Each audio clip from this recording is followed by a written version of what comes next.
Hello everybody, welcome to the Wonky Angle, where I talk about electronic music, both new and old. And today, it's finally time for the year-end list. So, how was your 2023? I don't know about anyone else, but at a personal level, all things considered, I've been feeling like my 2023 was pretty, bad? Okay, purely in terms of, my personal life and mental health, I won't mince words. This has been kind of a rough year for me. I don't really feel like going into all the specifics, but I felt a lot of depression, self-doubt, uncertainty, disappointment, discouragement. So many negative feelings from so many different sources. I think this year might have possibly been worse for me than 2018, and that was a year bad enough I wrote a whole album about it. But at the same time, as bleak as everything has often felt over these past 12 months, if there's one thing in my life that has probably done the most to help me through these not-so-great times, honestly, it's just been keeping up this channel. Just keeping up with electronic music, going through loads of obscure gems and showing them off through the Some Stuff I Missed roundups, checking out the histories of more well-acclaimed artists I'd never gotten around to checking out before, and plenty more.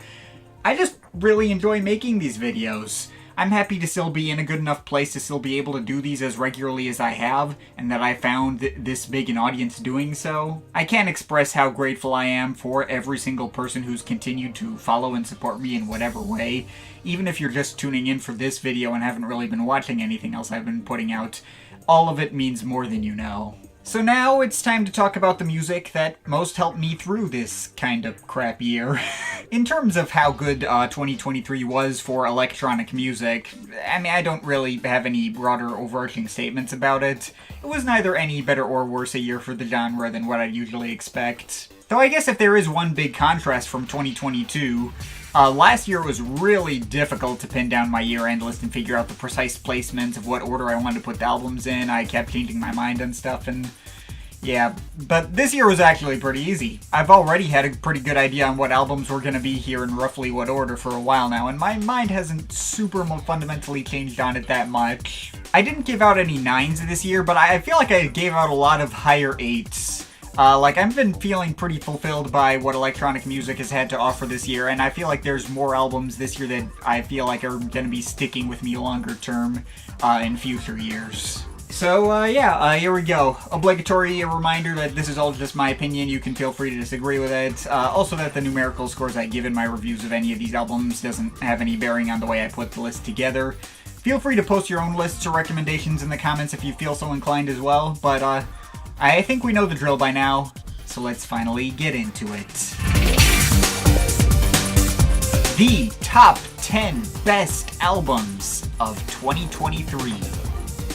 So, before we get into the list proper, let's go through a bunch of honorable mentions.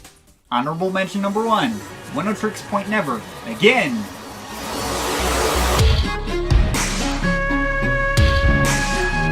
Obviously gotta give a shout out to OPN, still predictably killing it. This isn't one of my new favorites in his catalog, kind of more of a middle tier project for him, which isn't among his most inventive or emotionally deep, but it is just as dense, clever, out of the box, and rewarding a listen as he can always deliver.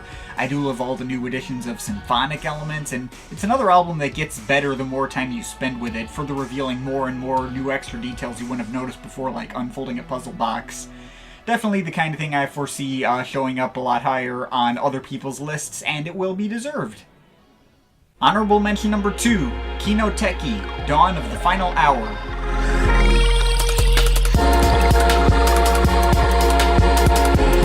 I was expecting this one to get more replay value for me than it actually ended up getting. It just haven't come back to it that frequently, and I don't really know why. But hey, I can still give it my full recommendation regardless, since it has really hit any time I have put it on. This is a really diverse collection of all sorts of dance music styles, from drum and bass to breakbeat to house to acid techno to footwork and everything in between, that all really stick the landing in their own ways. Lots of bright melodies and visceral grooves that all go really hard and make for a consistently exciting and impressive as hell listen. This artist's definitely been getting overlooked and deserves to have a lot more attention than they currently have, so definitely make sure to give this a shot if you haven't heard it yet. Honorable mention number 3, The Black Dog, My Brutal Life.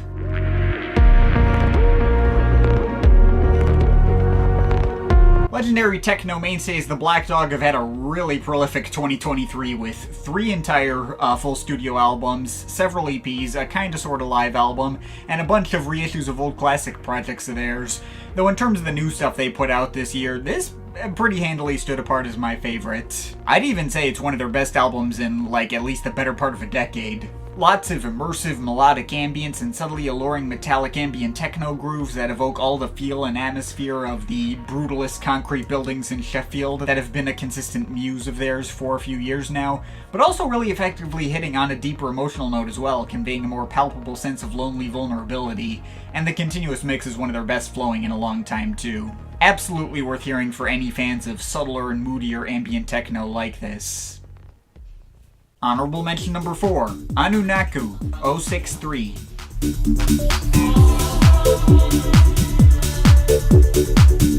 I don't think this technically counts as an album, but it's close enough. It's probably the most replay value I've gotten out of a techno record this year in any case. Honestly, with a project this straightforward and unchallenging in the greater scheme of this genre, it's not the kind of thing I would have expected to get a mention on this list.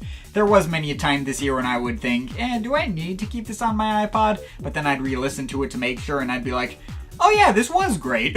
I would just keep getting pulled in by the bright and uplifting melodies, the driving retro 90s techno grooves, the occasional choir samples for extra atmosphere. All of it just had a specific flavor to it that made it really easy to come back to. All 6 tracks hit on about equally as deep a level, and it never really got old. Good shit. Check it out. Honorable mention number 5, Mondo Riviera, Frenton Cantolet.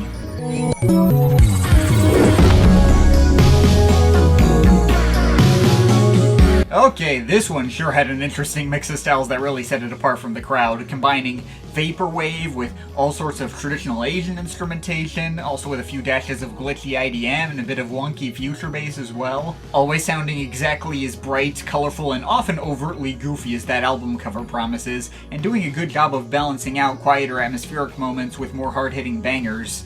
Perhaps the lighthearted and quirky approach to this thing won't be everyone's cup of tea, but there really wasn't anything I heard this year or most other years that sounded like it, and it's kept me fully entertained every time I've come back to it, so I had to give it a shout.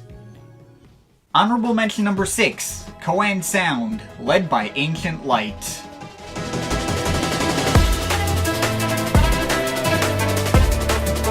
I suppose if you're looking for something more serious, there's this sprawling sci-fi epic concept album from neuro/dubstep/glitch hop legends Koan Sound, designed as a soundtrack to a complimentary novel set in the far future about facing the end of the world via the inevitable death of a red giant star and going out to connect with lost loved ones one last time. It's probably the most coherent story I've seen attached to an album like this, and while the album itself has maybe a slight tendency to run together, I've seen reports from some fans who felt a bit of cello fatigue. The combination of all the orchestral touches with their usual glitch hop stylings always hits the right epic and heartfelt emotional notes without ever feeling overly pretentious or cheesy.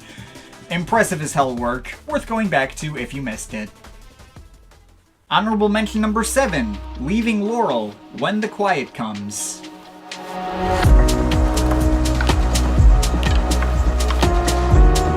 And speaking of albums about facing death and loss, here's one that deals with that theme on a way more true-to-life level.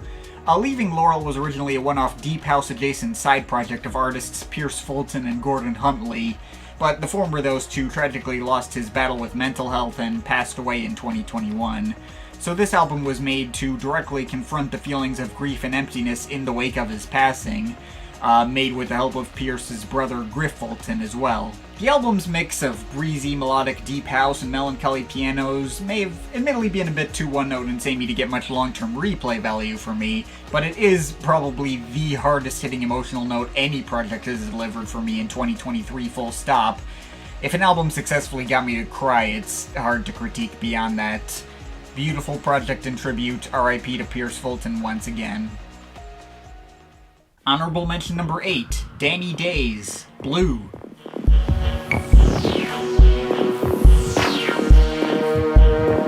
On a less heavy note, here's the most recent addition to the list, a sprawling hour-and-a-half epic of loads of IDM sound design workouts, deconstructing lots of more modern and slightly commercial-leaning techno sounds and repurposing them into a far more abstract context, designed for lower-key home listening, and the results are fascinating. Never anything flashy or over the top, but always with lots of interesting details to pay attention to, and with enough sonic variety to justify the meteor length, going from percussion workouts to more melodic and atmospheric moments to other tracks which do have a bit more of a hard-hitting groove. There's a ton to dig into, and the decade or possible 2 decades of development time and effort that went into it absolutely shows. Pretty dang cool. Honorable mention number 9, Give Me Monaco, Luminance EP.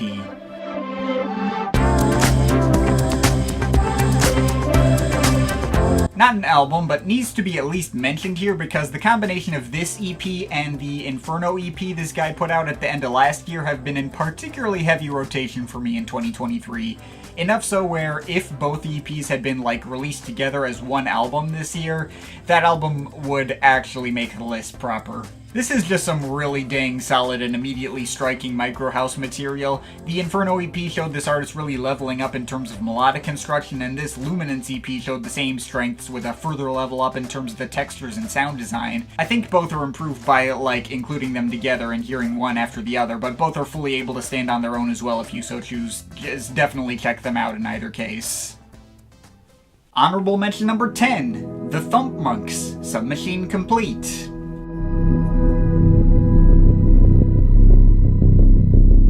And one more bonus pick. This one obviously doesn't count towards the list since the vast majority of the music on this thing has already been out there in the public for nearly a decade or longer through being the soundtrack to the series of Flash games, which originally ran from 2005 to 2015. But as a sort of tie-in with the series' full remaster this year, Submachine Legacy, we did get this album, the very first time this soundtrack has seen an official album release straight from the artist who made it, so I felt like I needed to at least give it a mention here. I definitely recommend playing the games first, unless a messy 3-hour album of 110 short, dark ambient tracks sound like it appealed to you, but this has already been one of my all-time favorite video game soundtracks for so many years now, and my personal gold standard when it comes to dark ambient music in general, able to make nearly all of these short loops of formless drones and sound effects still feel really instantly striking and memorable and distinctly recognizable from a distance. It's already been deeply ingrained in my life for long enough where if this did count, it'd pretty much be automatically my number 1 pick.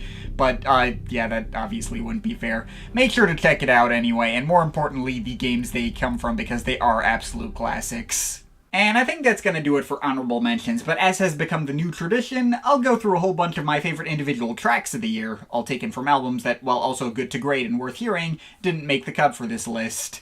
And I have an even bigger list of those this time. I decided to shout out 30 tracks here, so let's just get into that. Going alphabetically by artist.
I think that'll be enough of that. Anyway, let's finally get into the list proper.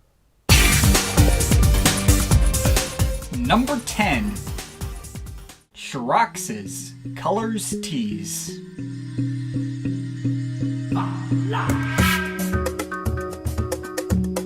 This could pretty easily trade spots with a number of the other honorable mentions, but I think this was the most obscure name in proper consideration for the list, so I felt like further elevating it. In one breath, if you're looking for like really impressive high-budget production values, this is not going to be it.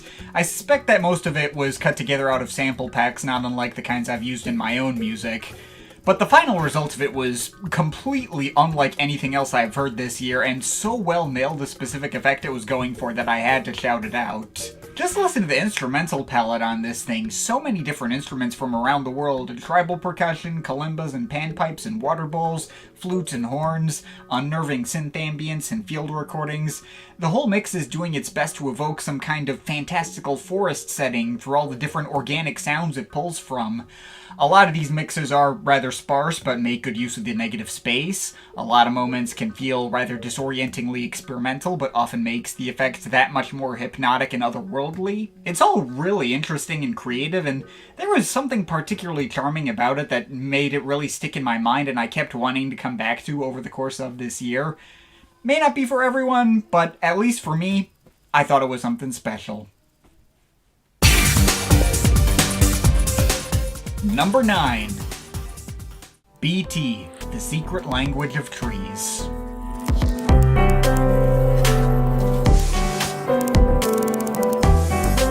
Putting this here kind of feels like relapsing, but yeah, BT made another album directly following after the legacy of this binary universe, so of course it was gonna end up here.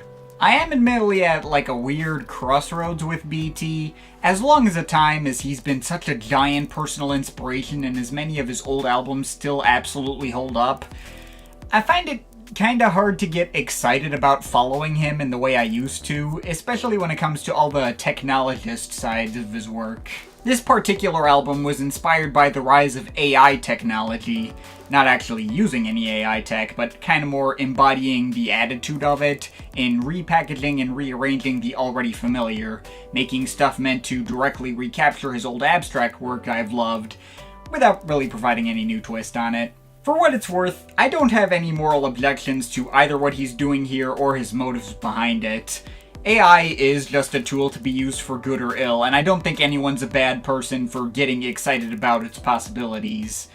I'll certainly take this over his crypto and NFT bullshit any day. But all the baggage AI is taken on through all its unethical uses by corporations has made it kinda difficult to share in his excitement. On top of that, the album itself has shrunk on me a little bit since my review. It's basically a repeat of his Underscore album from 2016, where certain tracks are carrying a lot more weight than others and is being held back by structural issues, in this case having a bit too much filler and not pacing itself as well as it could have. But on the other hand, this is better than Underscore. The same amount of quality is spread out more equally over all the tracks, and I cannot deny those couple of highest points are just way too good for me to let go of. The Turing Test feeling like a more drum and bassy artifacture that makes 18 minutes feel like 4 minutes. Embers feeling like a new, more energetic Good Morning Kaya that hit the same ridiculous emotional high on its own separate merits. The absolutely heart-wrenching piano and IDM excursions of Berlin and Good Evening Mrs. Lovelace. And how can I forget the deeper instrumental density and complexity of K-Means clustering? All of these are absolutely incredible, and all but guaranteed this album's placement on the list. The ideas may be familiar, but they're executed exactly as well as they were when they showed up on those old albums. And even the most filler-y moments like Meet Her in the Mines and Kia Ora are still really nice and pleasant and uplifting too. The album doesn't have any outright misses, even if the pacing isn't ideal. Everything is clearly a labor of love. I don't really know what I want from BT going forward. It's entirely possible this is the last time he makes one of my year-end lists, and I feel like he's kinda lost the ability to get me excited about the future. But he successfully made me feel like I was getting to hear moments from This Binary Universe, one of my all-time favorite albums, period, for the first time again. It really made me feel his love and passion for music again. And even if that ends up not lasting, that was something magical that I would never want to take back. Though, while we're on the topic of my long-term favorite artists, albeit ones where my feelings are nowhere near as complicated. Number 8. Orbital, Optical Delusion.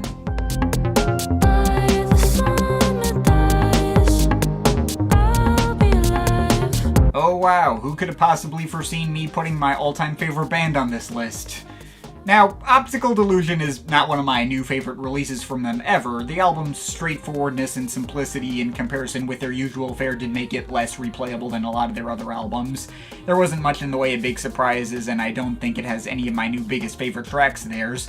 Hence how it ended up so low on this list. But I mean, you know me, a weaker album by Orbital standards is still an easy shoo-in for this list no matter what. While the pandemic-induced approach to this album of having all Paul Hartnell solo material and Phil Hartnell solo material isn't as good as when they're working together, the way they went about it was really clever, and they still got it to feel like a real Orbital album through its absolutely perfect sequencing alone. The way it feels like they pass the baton for ideas between each other and get their tracks to flow together and still form a loose narrative arc. I really like how ridiculous and off-the-chain Phil's stuff got as well, and the absolute mindfuck of an ending he delivered. And while the choice to bring in all these vocal guests to turn the band's long-running political subtext into unignorable text unsurprisingly turned out kind of divisive among fans, I found the messaging just as salient here as when they were doing it on old albums, and I thought all the topics were handled well. I think it's really nice that these guys don't feel out of touch with what's going on in the world. Also really jealous of the people who've gotten to see this stuff live. I've heard it went over really well, and they even started bringing back tracks like Nothing Left in their sets. Man, I wish I could have seen that. Alas, I live in Chicago, so that wasn't feasible. There's obviously 7 other albums that hit me on a deeper level this year, but this was almost certainly the album I've replayed the most frequently in 2023, so it absolutely had to be on this list somewhere.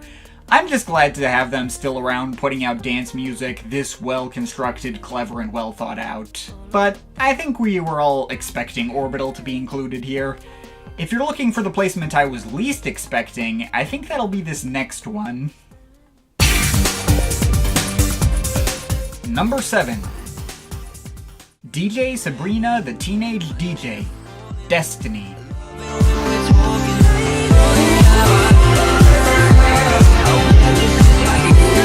If you told me just a year ago that I'd be ranking a DJ Sabrina album higher than freaking Orbital on my year-end list, I would have looked at you like you've completely lost your mind. Like, how? How does the artist who I know best for making albums of overblown plunderphonic house bangers, most characterized by being way too goddamn long, get to this point? And mind you, this album doesn't exactly do anything to break any of my previous preconceptions of DJ Sabrina. It's 4 freaking hours long, and most of it sticks to the exact same formula she's continually stuck to since I first discovered her through the Charmed album in 2020. And somehow, here we are. All the people who told me they could get through 3 hours of Charmed and never get sick of the sound, with this album, I felt like I finally understood what those people were talking about and actually got the experience people were telling me I would get. 41 tracks and hitting so consistently that I'm able to come out not completely exhausted by the length. Every single one of these tracks goes hard, has a great hook and an uplifting, high-energy mood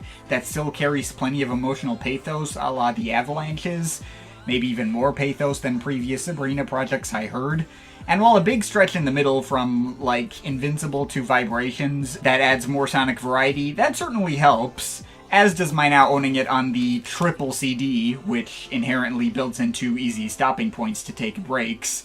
For the most part, the usual formula is just well executed enough every time to keep me invested anyway, and that's unbelievably impressive. It's not a track I imagine will be worth the effort for everyone, but it was worth it for me. Even if this turns out to be a one-off, this was just great.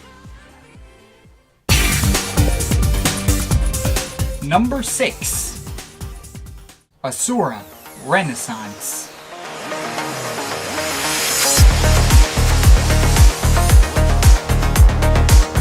Alright, next we got former Ultimate Records mainstay Charles Farewell. He's put out several psytrance and ambient records on that label that stuck with me a lot when I was in college and I have plenty of nostalgia for. But the longer I've sat with this new independently released comeback album, his first proper album in nearly a decade, the more I've started to think, this might actually be his best album yet. I don't think it holds that position by a long shot, if that, and there's nothing new here that he hasn't already explored on a previous album, but it feels like this project successfully combined the strengths of all his previous albums at once.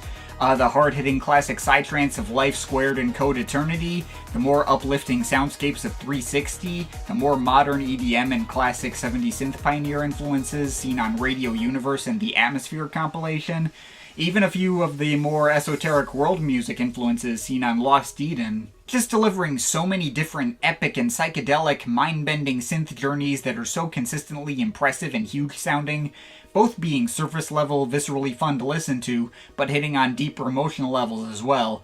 100% killer and zero filler. It was already great the first time I heard it, and it's kept getting better and better the more times I put it on. Not one that I've seen a lot of people talking about, but absolutely one that you ought to be hearing if you've missed out on it, whether you've been a fan of his stuff in the past or not.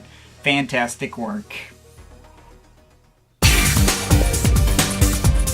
Number 5. Jonathan Kirby, Safe to Disconnect 2.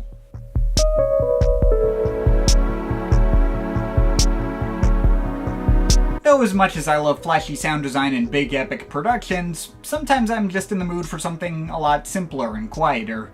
So that brings us to what very quickly became my go-to comfort food listen this year. Just a random find I came across almost on accident while doing my usual Bandcamp diving. I put it on expecting something casual and lower stakes, appropriate to have in the background while doing something else. And while for the most part that is in fact what it delivers, it's a lot of really lo-fi and small-scale synth sketches with a couple of neat extra textures from tablas to organs and the like, and a few jazzier flares as well. Already really nice and often hitting me in the same kind of way as those like lo-fi melodic IDM classics from early Metamatics and Norkin. But there were also like 2 or 3 moments that out of nowhere just hit on a really deep and heartbreaking emotional note and kinda knocked my socks off in how much of a gut punch they were in spite of their low-key subtlety. And the way they end up working next to those other much more casual sounding moments ends up really making both hit on an even deeper level. Like it's just chronicling the ordinary ups and downs of life that we all go through, and it felt very real and true to life. Not the kind of thing I would have expected to cut as deep or hit as close to home as it ended up doing, but the particular mood it set was the kind of which I just kept wanting to come back to over and over, and I kinda suspect I'm going to continue to treasure it in coming years as well. Super overlooked, definitely make sure you hear it yourself. But while we're on the topic of super under-the-radar picks... Number 4. Lorenzo Bianchi Hoesch, Another Option.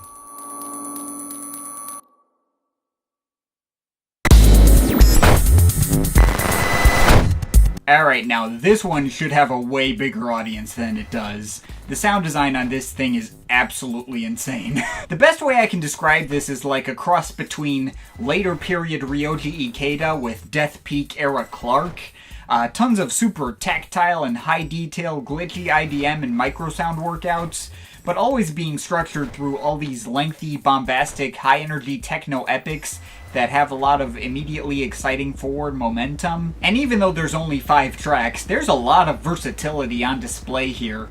Moments influenced by raw, hard-hitting electro, or one track which strips itself back down to a melodic ambient style, tracks which evolve and twist around over time, starting out simple, but rapidly getting more complex, really making good use of their extended lengths. And of course there's the 23-minute closer which operates on the scale of something you'd hear on, like, Oudaker's NTS sessions, but, like, in a good way. There's so much to dig into on every track here, and so many small details to pay attention to, but it's also a really immediate listen, too, pacing itself remarkably well and really taking you on one hell of a journey. Other albums may have hit me on a deeper emotional level than this, but the technical achievement on display here is so monumentally impressive, and the listening experience so viscerally fun and exciting that I just have to give it my highest recommendations. Absolute must listen. Number 3. Andrea, Do in Color.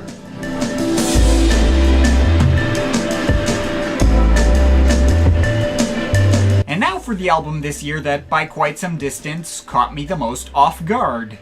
Back in 2020, I heard this guy's debut album Ritorno, and I thought it was pretty nice if falling in the shadow of his label-mate Ski Mask and being very backloaded. When I covered this follow-up in the Some Stuff I Miss segment, I could already tell I liked it way more than the debut, both enjoying all the tracks a lot more equally and also focusing on a much more uplifting sound that allowed him to stand apart from Ski Mask's much moodier approach. I could tell it was onto something special, but I didn't know yet how deep it would go.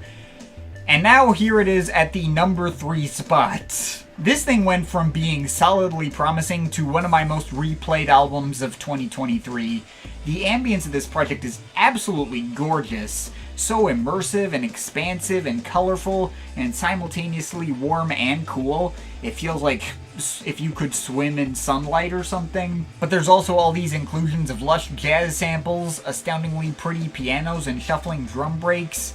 Also some pretty epic drum and bass beat work showing up through several tracks in the first half that just go really hard. Even the deep radio voice sample on the track Zephyr, which started out as a lower point, grew on me as likely the catchiest track here. There's 0 tracks that don't stand out. It's as much of an upgrade from his debut as Ski Mask's Compro was on Shred. I really did not see it coming, but this is absolutely going to stick with me longer term in the coming years. It's just so damn good. But while we're on the topic of albums that can just put me in a happy place... Number 2. Vale Smith, Yo.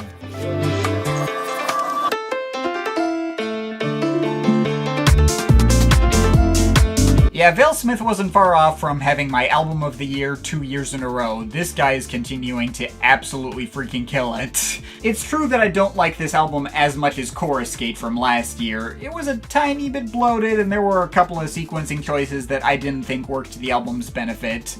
There were 3 tracks that, while good enough where I can see why he wanted to include them, I would have just cut for the sake of pacing. For my own iPod, I took Skip Scarlet, In My Real Time, and Fantasy out of the album to set them aside in an EP, and I resequenced the first half of the album so that it looked like this. Also added in an intro track cut from his promo video from when Pristine Drifting was announced as kind of a lead-in. And this is just the version I've stuck with since then. I personally think this ordering makes for a smoother and more easily replayable listen, allowed a bunch of tracks to click a lot more with me than they did in the original sequencing, such as Insatiable Lapida feeling a lot brighter and more immediate now that it's like right there at the front. Full Moon Above the Abacus acting much better as like an early period mini epic breather instead of being kind of a momentum killer near the end, and Love Struck just happening to transition completely seamlessly into dream state indulgence by pure coincidence. But I digress. Putting aside what the album could have been, even in its original form, there's just so much incredible abstract house, garage, and other related styles throughout this thing that just radiates so much life, passion, and energy, and has so freaking many creative ideas and addicting melodies. Even if I think Chorus Gate is a stronger front-to-back listen, I feel like Yo has higher high points and more of them, often directly improving upon a lot of ideas Chorus Gate set into motion. There's so many absolute home runs on here. Pristine Drifting, Don't Get Hurt, Waiting, The Real Bright Blue. There's just too many standouts to list. It's just hit after hit after hit. And even if the original track listing does get a little unwieldy and tiring by the end, it's still totally worth sitting through warts and all at least once if any of these genres are your thing. And if you talked to me at the halfway point in the year, I probably wouldn't just mark this in the top spot. Of course, it was also almost exactly at that point in the year when I first heard another album, which shortly after reviewing it, I was like, nope, never mind, this is it. This is definitely my album of the year. So, let's get into that. Number 1. Reed Willis, Sediment.